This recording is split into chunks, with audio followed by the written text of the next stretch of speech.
اليوم الجزء الثاني متاع التكوين المهني. الفيديو هذا باش نحكي فيه حاجات مهمة ياسر، خليك انت مركز باش تفهم تنفع. اول حاجة اللي حبيت نقولها في الجزء الثاني هذا هو انك تعرف تختار الدومين والحاجة قبل ما تعملها. علاش؟ كنا حاجتنا بالفلوس نقرا النهاية متاع الحاجة ذيك هي الفلوس. فبرشا عباد تخمم تقولك فايدة اني نقرا ونعمل برشا، لا، باش توصلك مع ذيك او القراية ذيك بالفلوس باش تخدم على روحك وتعيش. يعني هذه حاجة مهمة.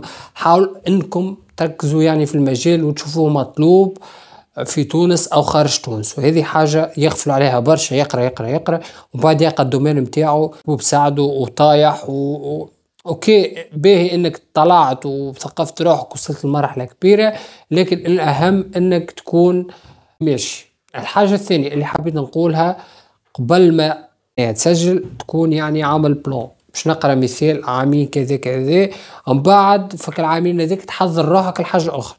وننصح بي تي بي عبارة عندك باك اللي ما عندوش باك، والبرا يقدروها يعني الصنعة تسكية الصنعة. فما حتى البرا عباد عندهم صنعة ياخذوا في فلوس أكثر من لي زانجينيور، وهذا راهو حاجة نحكي لكم حاجة أكيدة. وبرا أبحثوا وحدكم يعني فهمت.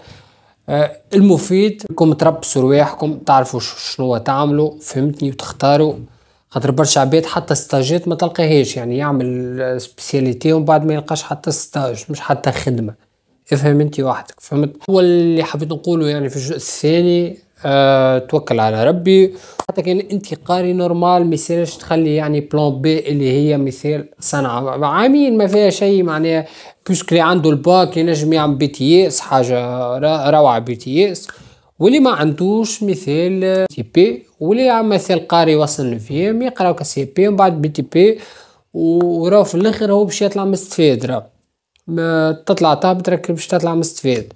ميصيرش راك من نهارك الاول عادي تنجم تمشي تلقى خدمة بصنعتك في تونس. الحاجة الثانية انك راهو تخرج لبرا راك زاد تدخل برشا فلوس. وحاولوا شوفوا يعني دومانات، يعني انا اشوف يعني انه الميكانيك مطلوب في تونس ولا خارج. كل الناس كل ولات عندها كراهب سواء فهمت. وحاول انت ماذا بيك تطور فيها. يعني واحد من الاختصاصات اللي انا حبيت نقولها كل شيء مطلوب. جست انت كيفاش تحرك على روحك وتلوج. حتى يعني انك تعرف تلوج حاجة مهمة برشا. يعني فما عباد راهي ما تعرفش تلوج، راهي وهذه حاجة مشكلة، اصعب مشكلة اللي حبيت نوصله في الفيديو ذا.